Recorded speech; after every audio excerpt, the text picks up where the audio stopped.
시청자 여러분 안녕하십니까? 뉴스 현장 시작합니다. 윤석열 전 대통령의 내란 결심 재판이 어제 15시간 만에 종료됐습니다.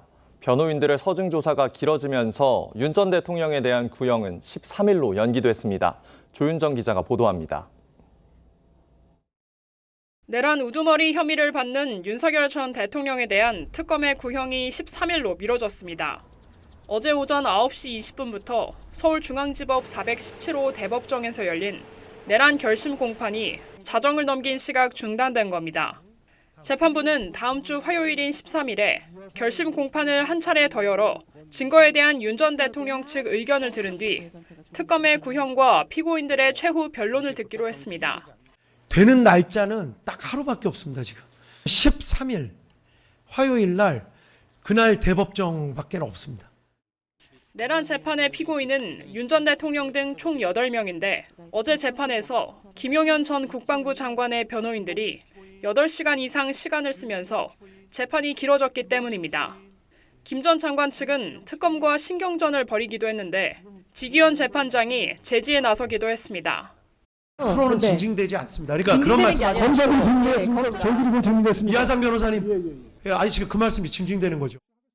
13일 재판에서도 윤 전 대통령 측이 증거에 대한 의견을 6시간 이상 밝힐 거라고 예고해 특검의 구형은 오후 늦은 시간이 돼서야 이뤄질 전망입니다. TV조선 조윤정입니다. 북한이 지난해 9월과 지난 1월 4일 한국이 무인기를 북한 지역에 침투시켰다고 주장하며 대가를 치러야 할 것이라고 위협했습니다. 우리 국방부는 해당 날짜에 무인기를 운용한 사실이 없다고 반박했는데 자세한 내용 취재기자 연결해 알아보겠습니다. 신경희 기자, 북한의 주장 자세히 설명해 주시죠. 네, 북한은 오늘 오전 조선인민군 총참모부 대변인의 성명을 통해 총 2대의 한국군 무인기가 자신들의 영공을 침범했다고 주장했습니다. 먼저 지난해 9월 경기도 파주시에서 이륙한 한국 무인기가 황해북도 평선군 일대까지 침투했고 이를 개성 인근 논에서 추락시켰다고 밝혔습니다. 해당 무인기가 북측 지역을 촬영한 명백한 감시정찰 수단이었다고 주장했는데요. 또 이번 달 4일에도 인천 강화 지역을 통해 한국 무인기가 넘어왔고 강제 추락시켰다며 파손된 기체와 배터리, 내부 부품 사진을 공개했습니다. 북한은 남측을 반드시 붕괴시킬 대상이라고 강하게 비난했고 응분의 대가를 치르게 될 것이라고 위협했습니다. 우리 정부는 어떤 반응을 내놨나요? 네, 국방부는 언론 공지를 통해 북한이 주장하는 일자에 무인기를 운용한 사실이 없다고 밝혔습니다. 또 이재명 대통령이 이 사안에 대한 철저한 조사를 지시했다면서 세부 내용은 관련 기관에서 확인 중이라고 했는데요. 안규백 국방장관도 북한의 주장은 전혀 사실이 아니라며 사진 속 무인기는 우리 군이 보유한 기종이 아니라고 설명했습니다. 다만 전문가들은 우리 군이 보낸 무인기가 아니라고 하더라도 공중경계 실패 등의 책임이 있다고 지적하고 있습니다. 2시간 전인 낮 12시에는 국가안보실 1차장 주재로 국가안전보장회의가 열렸는데 군대용 상황 등이 논의된 것으로 전해집니다. 지금까지 정치부에서 전해드렸습니다. 오늘 새벽 서산 영덕고속도로에서 잇따라 사고가 나면서 5명이 숨졌습니다. 사고 원인으론 노면에 생기는 살얼음, 이른바 블랙아이스가 제기되고 있다는데 취재기자 연결해 이야기 들어보겠습니다. 김동영 기자, 사고 상황 전해주시죠. 네, 서산 영덕고속도로 남상주 나들목 인근에서 첫 번째 사고가 난 건 오늘 오전 6시 10분쯤입니다. 영덕 방향으로 달리던 화물차가 도로에 멈춰있던 차를 피하려다 가드레일을 뚫고 추락했습니다. 이 사고로 화물차 운전자가 숨졌고 뒤따라오던 차량 6대가 부딪히면서 7명이 다쳤습니다. 비슷한 시각 맞은편 청주 방향 도로에서도 사고가 잇따랐습니다. 화물 트레일러에서 대형 H빔이 떨어지면서 차량 4대가 부딪혔고 2km 떨어진 지점에서는 승용차 추돌 사고로 탑승자 4명이 모두 숨졌습니다. 또 다른 사고 처리 현장에서도 추돌 사고가 발생하는 등 모두 20여 대가 부딪힌 것으로 파악되고 있습니다. 사고 원인으론 블랙 아이스가 제기되고 있습니다. 경찰은 새벽에 비가 내린 뒤 도로가 얼어붙은 것으로 보고 있습니다. 실제로 일부 사고 영상에는 차량이 미끄러지는 장면이 목격되기도 했습니다. 해당 구간은 한때 사고 수습을 위해 양방향 통제됐지만 현재는 해제된 상태입니다. TV조선 김동영입니다. 정치권 쟁점들 짚어봅니다. 김진욱 더불어민주당 당대표 언론특보, 강전혜 전 국민의힘 대변인 나오셨습니다. 안녕하세요. 안녕하세요. 윤석열 전 대통령의 내란 우두머리 혐의 결심 공판이 13일로 미뤄졌습니다. 이 재판이 밤늦게까지 이어지자 이 재판부가 추가 기일을 지정한 건데요. 왜 이렇게 길어진 겁니까? 일단 어제 결심 공판에 있어서는 피고인이 8명이었습니다. 그래서 재판부에서도 어느 정도 시간이 걸릴 것으로 예상을 해서 원래는 오전 10시 시작하는 재판을 9시 20분부터 시작하는 것으로 바꿨거든요. 네. 하지만 40분만으로는 전혀 이제 할 수가 없는 상황이었고 특히 김용현 피고인의 경우에만 변론 시간을 8시간 정도를 쓴 것입니다. 네. 이러한 상황에서 이제 다른 피고인들이라든지 그리고 윤석열 전 대통령 같은 경우에는 어제 전혀 이제 다루지도 못한 상황이었는데 너무 새벽까지 넘어가게 되면은 피고인들의 방어권 보장에 있어서 문제가 될 수 있거든요. 네네. 왜냐하면은 마지막에 피고인들의 최후 진술이 있어야 되는데 새벽에 정신이 몽롱한 상태라면은 본인이 제대로 이야기하지 못했다라고 하면서 재판부의 절차에 대해서 문제 제기를 할 가능성이 굉장히 높은 것입니다. 그래서 지금 417호 법정이 다른 재판들도 잡혀 있기 때문에 13일만 지금 비어 있는 상황이어서 13일로 결심 기일을 속해한 것으로 보입니다. 김용현 전 장관 측 변론이 길어지면서 이 특검과 변호인 간의 신경전이 벌어지자 이 보다 못한 재판부 쓴소리를 했습니다. 들어보시죠. 자료가 준비된 피고인부터 얼른 진행이 되었으면 좋겠습니다. 우리가 지금 준비 안 됐는데 못 기다린다고 하니 그냥 해야지 못합니까? 제가 먼저라고 말씀드렸잖아요, 순서가. 쌍방 그러면 준비를 해오셨어야죠. 그거 해왔어요. 성검사님. 보면서 합시다. 부리별로 합시다, 그러면. 아니, 무슨 준비를 해오셨다는 거? 예, 그리고 이하상 변호사님. 아유, 맞아. 재판도 끝나가는 마당에 뭐 이렇게 또. 근데 프로랑 아마추어 차이는 프로니까 하는 건데요. 프로는 근데. 징징대지 않습니다. 그러니까 그래서 이하상 변호사님, 그렇습니까? 저희들이 뭐 정리됐습니까? 이하상 변호사님. 예. 예, 아니 지금 그 말씀이 징징대는 거죠. 이 특검 측이 발언 속도를 문제 삼자 이 김용현 전 장관 측 이 혀가 짧아 빨리 하면 혀가 꼬인다고 받아치기도 했어요. 이거 어떻게 보십니까? 일단 김용현 전 장관 측에서는 이 변론 방향을 시간을 조금 더 끌어야겠다라고 생각한 것이 아닌가 싶습니다. 네. 앞서 말씀드린 것처럼 김용현 피고인 쪽에서만 변론 시간을 8시간을 썼는데요. 이건 굉장히 특이한 상황이거든요. 네. 서증 조사가 미리 좀 이루어졌어야 되고 이 재판은 거의 1년을 끌어왔는데 마지막 결심 기일에 새로운 이야기들을 하고 있고 그리고 그 내용이라는 것도 완전히 새로운 내용은 없었던 것으로 알려지고 있습니다. 지금 이 상황에서는 조금 더 시간을 끌면서 분위기를 보고 싶다라는 피고인 측의 입장이 있었던 것이 아닌가 싶고 지금 지기현 판사 입장에서는요. 징징대고 있다라는 표현을 썼거든요. 네. 재판부가 쓰지는 않는 표현입니다만 이 그렇죠. 표현을 보면은 법적으로 지금 이렇게 하는 것이 별 의미도 없을 뿐더러 어떻게 보면은 감정에 호소하고 있는 것이 아니냐. 그래서 징징댄다라는 표현을 쓴 것으로 보입니다. 이게 어떻게 보면은 지금 뭐 윤석열 전 대통령이라든지 김용현 전 장관 모두가 이 혐의 사실을 부인을 하고 있거든요. 그러면 반성을 하지 않는다는 것에 대해서는 어떻게 보면 어느 정도 이해가 되는 부분이 있습니다만 재판에 있어서 형을 정할 때 장량감경을 할 때 이 재판에 임하는 태도 이것도 굉장히 중요합니다. 네. 이 재판에 임하는 태도가 어떻게 보면은 불성실해 보일 수 있는 상황에서 이러한 법적인 어쩌한 리스크를 안고서도 강성 지지층들에게 소구하기 위해서 변론 전략을 짰던 것이 아닌가. 그리고 그 부분을 지기현 재판부에서 지적한 것이라고 생각합니다. 네. 이 재판이 지연되자 민주당에서는 사형 구형을 애타게 기다려온 국민을 또 우롱하고 분노케 한 결정이라면서 이 날선 목소리가 나오고 있습니다. 그렇습니다. 내란 재판이라는 이 엄중한 사안을 다루는 데 있어서 법의 엄정한 심판을 기대했는데 그런 모습을 어제 볼 수가 없었다라는 측면에서 비판의 목소리가 나올 수밖에 없는 것이고요. 네. 마지막까지 이 결심 공판이라는 상황 속에서도 이 법 기술을 활용해서 재판을 지연 전략으로 이끌어 가려고 했던 이 피고인 측 변호인들의 모습에 어떻게 보면 지기현 재판부에서 너무 이 소송의 지휘를 잘 못한 거 아니냐. 오히려 이 그동안의 재판이 1년 동안 진행되어 오는 과정 속에서 충분히 진행됐었어야 할 서증조사 같은 경우도 어제 결심에서 그 부분을 8시간씩 허용한다? 이건 있을 수 없는 일이고 그동안 우리가 어떤 재판 진행 과정을 보더라도 이런 경우를 본 적이 없는 그런 상황들로 진행이 되었다. 이런 측면에서 많은 국민들께서 어제 윤석열 피고인에 대한 결심 구형이 굉장히 관심사였음에도 불구하고 거기까지 이르지도 못하고 13일 추가 기일을 지정할 수밖에 없었던 것은 결국은 이 재판부가 이 소송 지휘에 대한 이 권한을 제대로 활용하지 않음으로써 발생한 것이기 때문에 저희들 입장에서는 상당히 아쉬우면서도 이 재판부의 진행에 대해 비판적 목소리를 낼 수밖에 없는 그런 상황이다라는 말씀 드리고 싶습니다. 네, 결국 이 재판 한 차례 더 연기되면서 13일 공판이 한 번 더 진행되기로 됐습니다. 이날 재판은 또 어떻게 길어질 거라고 보십니까?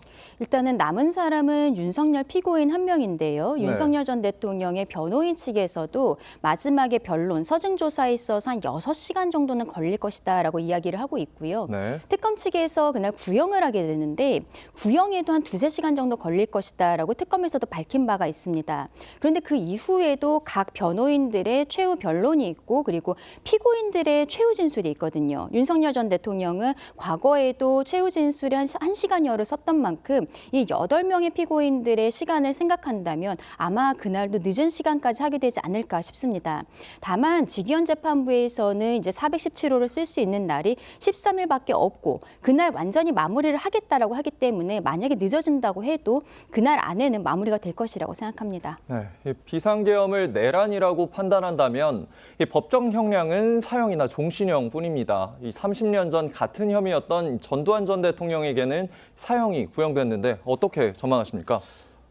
지금 당시에 그 검찰에서 구형은 사형이 나왔고 재판부에서는 무기징역을 이제 선고를 했습니다. 네. 저는 당시보다 지금이 훨씬 더 엄중한 상황이었기 때문에 그 특검에서는 사형을 구형해야 된다고 보는데요. 제가 그 엄중하다고 보는 이유는 당시에 전두환 피고인 같은 경우에는 이 헌법 수호의 의무가 있는 대통령의 지위에 있지 않았습니다. 네. 그럼에도 불구하고 사형을 구형할 정도라고 한다면 엄정하게 헌법을 수호해야 할 가장 총책임을 맡고 있는 대통령의 지위에 있었던 사람이 국가기관을 특히 국회 그리고 중앙선거관리위원회를 무력으로서 침탈하려고 했던 행위를 했고 그로 인해서 헌정질서를 마비시키려고 하는 행위를 했었다면 그에 그 합당한 가중한 책임을 받아야 될 수밖에 없는 것이고요. 당시 1심 재판, 즉 30년 전에 전두환의 1심 재판부에서 이렇게 판단을 했어요. 헌정질서를 파괴하는 범죄는 그 결과의 경중에 불문하고 민주공화국의 존립 자체를 위협하는 범죄로서 가장 중하게 처벌하지 아니할 수 없다라고 판시를 한 부분이 있기 때문에 네. 이번 윤석열 피고인에 대해서는 그 이상의 형인 뭐 나중에 그 재판부가 어떻게 선고를 할지 모르겠습니다만 특검에서는 최대한 법에서 정한 형량을 그 사형이라는 형량을 결심해서 구형하는 것이 가장 바람직한 형량이 아닐까라는 생각합니다. 네. 지금부터는 이해훈 기획예산처장관 후보자와 관련된 쟁점들 짚어봅니다. 이 이해훈 후보자가 국회의원 시절 한밤중 보좌진에게 폭언을 한 녹취가 추가로 공개돼 연이은 파장을 낳고 있습니다. 들어보시죠. 기가 막혀서. 핸드폰으로는 검색이 안 되는 게 얼마나 많은지 알아? 그것도 몰랐단 말이야? 너 그렇게 똥오줌을 못 가려? 보면 모르겠어? 말 좀 해라! 네, 이 한국갤럽 여론조사에 의하면 이 이해훈 후보자 장관직에 적합하다는 의견은 16%, 부적합하다는 의견은 이 47%였습니다. 어떤 의미가 있다고 보십니까? 일단은 이해훈 후보자 같은 경우에는 처음에 문제가 되었었던 것은 국민의힘 쪽에 있었던 사람인데 갑작스럽게 이재명 정부로 들어간다는 것에 대해서 많은 분들이 좀 반감을 가지셨죠. 네. 그런데 이제는 어떤 정치적인 부분에 있어서의 반감을 넘어서서 굉장히 법적으로 문제가 있다. 윤리적인 부분을 넘어서 법적으로 처벌을 받아야 되는 부분들이 계속적으로 드러나고 있는 것입니다. 네. 특히 자녀들과 관련해서는 뭐 배우자인 연세대학교 교수와 함께 쓴 이 논문이 문제가 되고 있는 부분들도 있고 크게 문제가 되는 거는 이분이 지금 재산이 굉장히 많은데요. 그럼에도 불구하고 상가 같은 것들만 계속 사고 팔았지 주택용으로는 갖고 있었던 것이 없어서 반포에 35억짜리 그 아파트를 분양을 받았던 것입니다. 근데 분양을 받고 지금 현재는 한 100억 정도의 가치가 있다라고 알려지고 있는데 이 분양을 받는 과정에 있어서 이미 결혼을 한 아들의 이름도 올려서 점수를 높인 것이 아니냐 이런 것들이 부정청탁이 될 수가 있는 거거든요. 이렇게 부정청탁이 되면은 단순히 정치적인 것을 넘어서서 형사적으로 3천만 원 이하의 벌금이나 3년 이하의 징역에 처해질 수도 있는 이런 상황입니다. 결국에는 이재명 정부가 대통령 스스로도 여러 가지 사법 리스크를 가지고 있습니다만 그동안의 김민석 총리의 청문회 그리고 다른 장관들의 청문회도 어떻게 보면 맹탕으로 이어져 왔었거든요. 네. 이제는 정부가 좀 자리를 잡아가고 있는 상황에서는 이러한 인물들에 대해서는 더 이상 받아들일 수 없다라는 국민들의 마음이 여론조사로 표출된 것이 아닌가 싶습니다. 네, 이해훈 지명자의 인사청문회는 이제 19일에 열립니다. 예, 하지만 민주당 장철민 의원에 이어 김성욱 의원, 박적 의원도 이 사퇴를 요구하고 나섰어요. 청와대도 고심이 좀 깊어질 것 같습니다.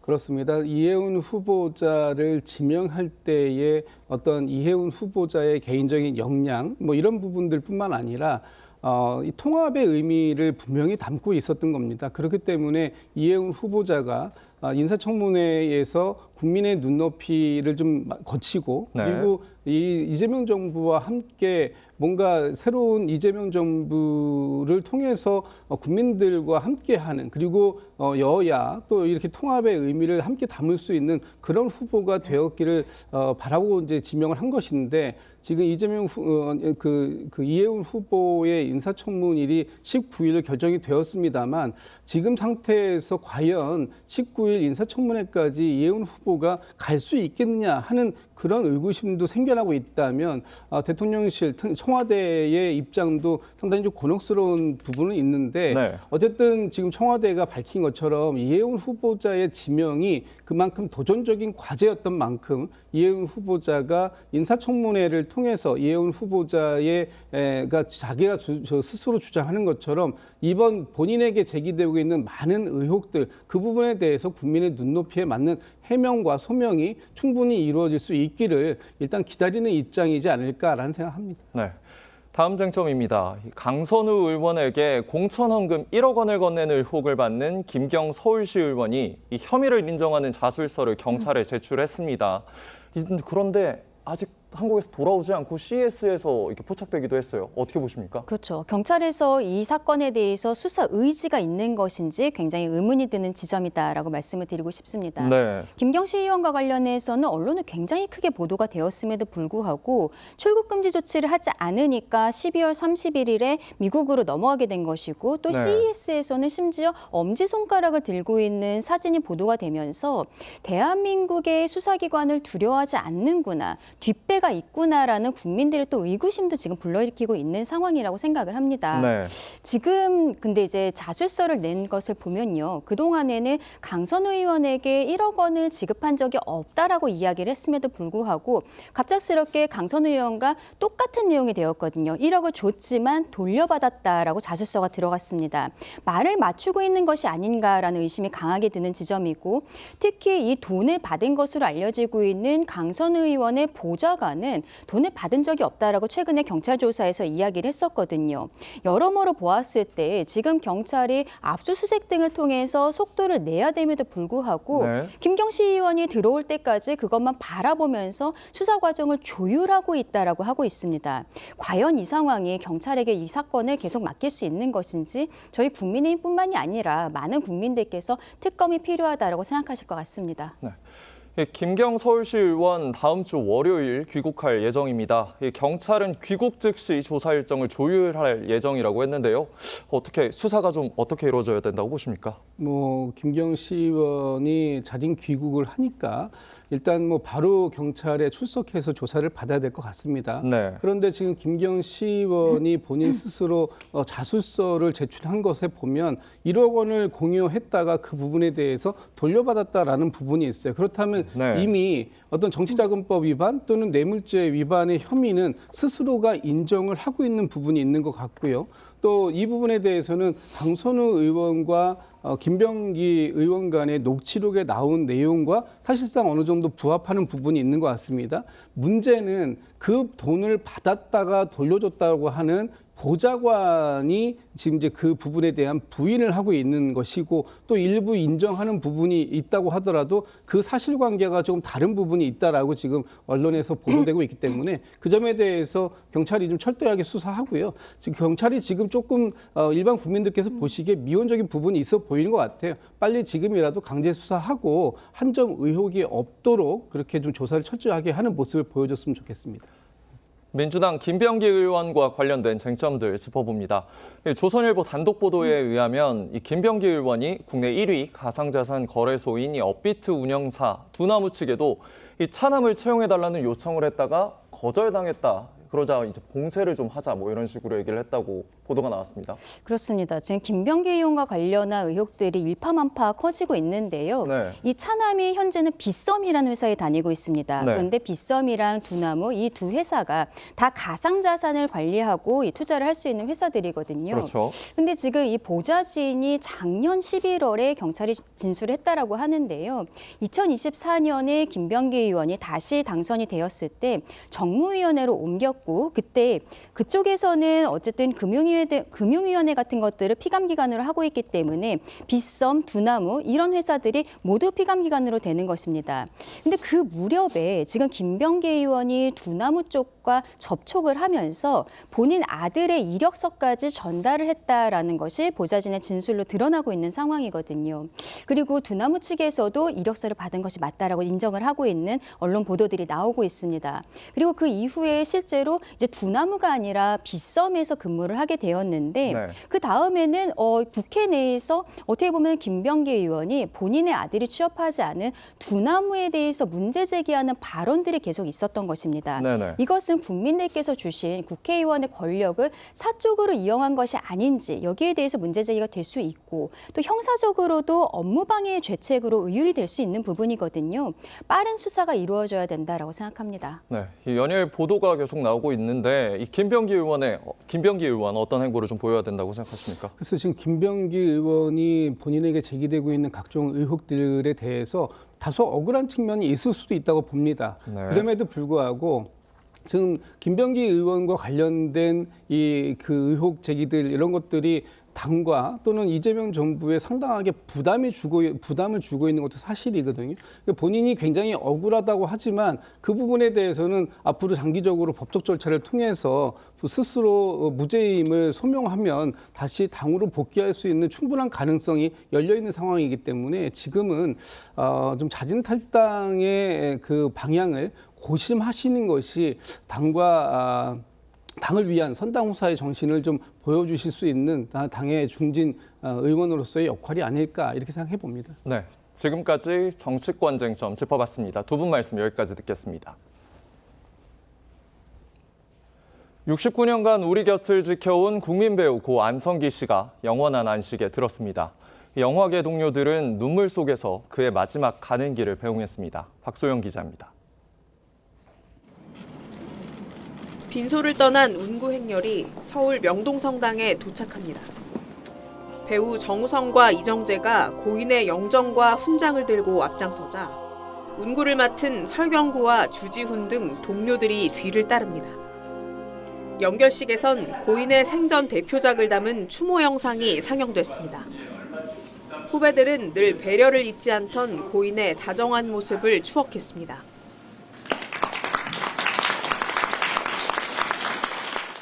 상대에게 부담을 주지 않으시려는 배려심과 자신을 앞세우지 않으시려던 겸손과 절제, 그 책임을 다하기 위해 당신 스스로에게 참으로 엄격했던 분이셨습니다.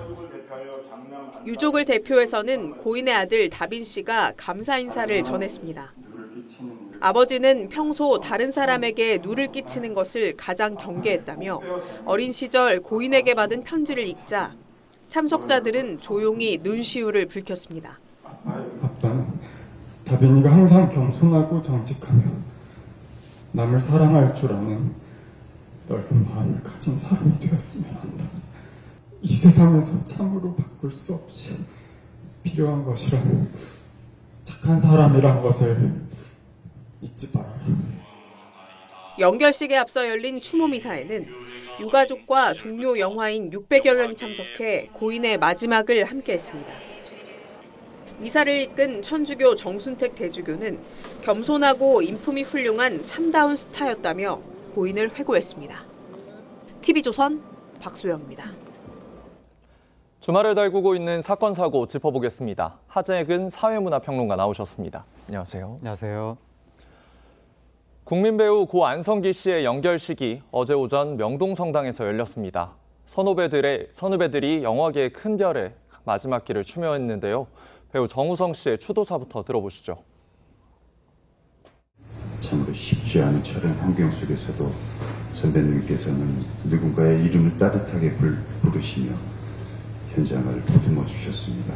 그 온화함에는 과하지도 모자라지도 않는 가늠할 수 없는 깊이의 풍미와 철학이 담겨 있는 것 같았습니다. 배우 안성기를 넘어 시대를 잇는 영화인 안성기로서 스스로에게 책임과 임무를 부여하셨던 것 같습니다. 존경하고 또 한없이 존경하는 마음으로 선배님께서는 저에게 살아있는 성인이셨습니다. 감사합니다, 선배님. 네, 고인의 영정과 금관문화훈장은 정우성 씨와 이정재 씨가 들었고 이 운구도 후배들이 맡았어요. 그렇습니다. 온 영화인들의 추모 속에 지금 장례가 치러진 거거든요. 네. 그래서 이제 여러 후배들이 나서서 뭐 예를 들어서 소속사 같은 정우성 씨, 이정재 씨가 각각 훈장하고 영정을 들었고 네. 또 설경구, 박철민, 유지태, 박해일, 조호진, 주지훈 씨 이런 후배 배우들이 또 운구를 했습니다. 명동성당에서 추모 미사가 열렸고 그 바로 이어서 열린 연결식에서 뭐 배창호 감독이라든가 네. 뭐 정우성 씨라든가 이런 분들이 이제 조사를 낭독했고 또 특히 안성기 씨의 아들인 장남 다빈 씨가 유족을 대표해서 인사할 때 또 많은 분들이 눈물 짓기도 했습니다. 네.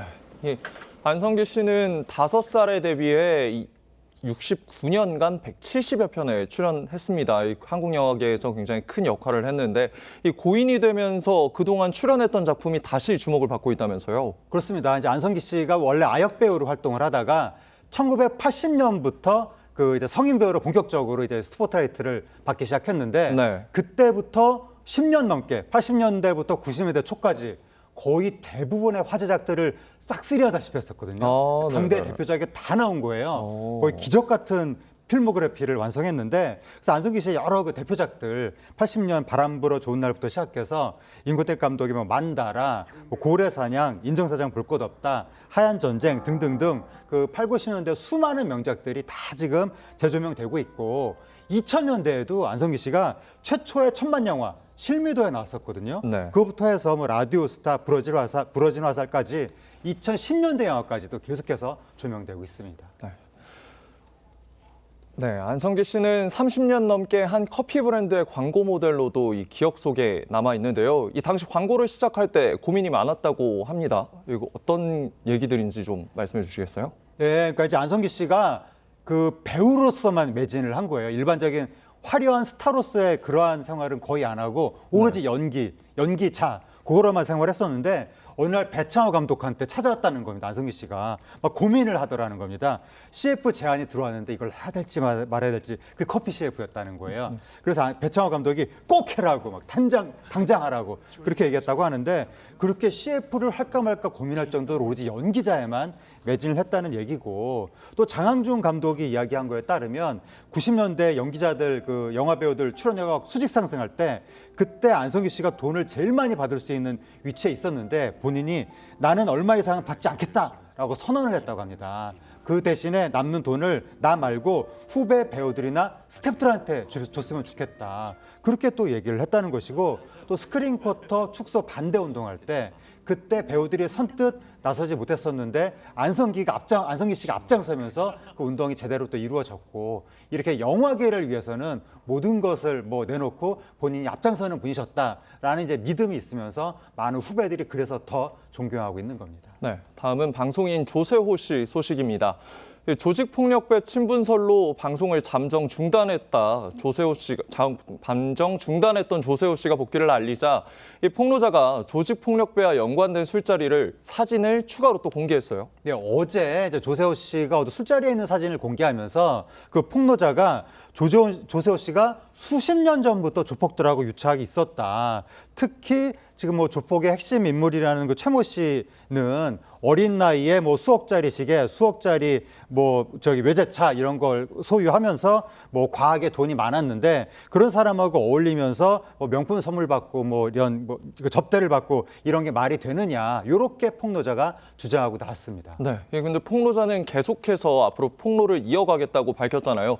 적잖이 타격이 있을 수도 있을 것 같은데요. 조세호 씨가 어느 정도 일이 마무리됐다고 이제 생각을 했는지 지금 OTT 작품을 통해서 컴백을 앞두고 있거든요. 네. 근데 폭로자가 재차 폭로에 나선 것이고, 그러니까 조세호 씨는 나는 뭐 잘못한 거 없다. 물론 이제 도의적인 문제는 있을 수 있겠으나 뭐 어떤 금전적인 유착 관계는 없다라고 주장하고 있는데 폭로자는 계속해서 폭로한다고 지금 이야기를 하고 있어서 향후 폭로 내용 여하에 따라서 상황이 어떻게 될지 더 지켜봐야 될 것 같습니다. 네, 다음은 이부진 호텔 신라 사장 소식입니다.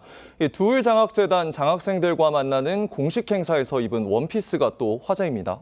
예, 이제 국내 최초 여성 장학재단이 두울장학재단인데 네. 이게 삼성 창업주인 이병철 회장의 부인 박두울 여사를 기려서 만든 재단이죠. 여기 이 재단의 이부진 사장이 이사장이거든요. 근데 어제 그 장학 증서 수여식이 있었는데 거기에 참석을 했고 그때 입은 패션이 주목을 받는 겁니다. 뭔가 이렇게 차분한 느낌의 원피스를 입었는데 이부진 사장이 입은 옷이니까 뭐 고가의 명품인가 보다라고 생각을 했었는데 알고 보니까 17만 7천 원짜리 국내 디자이너 브랜드의 옷이다라고 해서 그게 화제가 되고 있습니다. 네, 근데 이부진 이 사장 사실 이 패션 센스만 뛰어난 것이 아니라 이 형편이 어려운 학생들에게 굉장히 많은 도움을 주고 있잖아요. 이 부분은 또 어떻게 보십니까? 이 두울 장학재단이 삼성가에서 범삼성가에서 다 출연해서 만든 재단이고 그렇다 보니까 뭐 홍나희 이 리움미술관 명예관장도 작년에 10억 원 출연했고 네. 또 뭐 CJ 올리브영, CJ 제일제당 등등등 여러 삼성가 기업들이 다 출연했는데 이부진 사장도 2023년에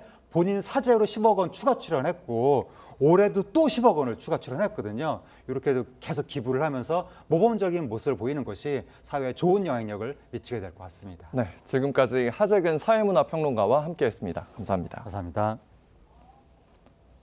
도널드 트럼프 미국 대통령이 덴마크 자치령인 그린란드를 힘든 방식으로라도 확보하겠다고 밝혔습니다.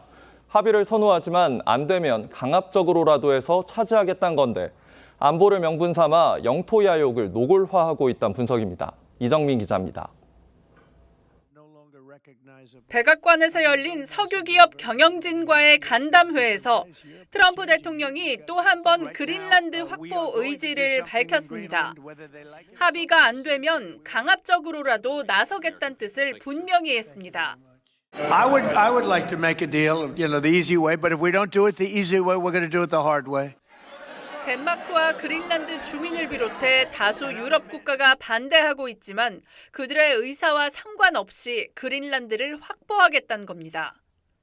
중국과 러시아에 내줄 수 없단 이유입니다. We are going to do something on Greenland, whether they like it or not, because if we don't do it, Russia or China will take over Greenland, and we're not going to have Russia or China as a neighbor. 그러면서 러시아와 중국 함대들이 그린란드 곳곳에서 활동하는 걸 좌시하지 않겠다고도 엄포를 놨습니다. 미국의 그린란드 영입에 주민들이 찬성하기 위해 얼마를 지불하겠느냐는 질문에는 아직 돈 문제는 얘기하지 않는다면서도 향후 논의할 수 있다고 여지를 뒀습니다. 또 그린란드에서 미군 기지 운영이 가능한데 왜 굳이 영토를 소유하려 하느냐는 질문엔 누구도 임차하는 땅을 지키지는 않는다고 맞받아쳤습니다. TV조선 이정민입니다.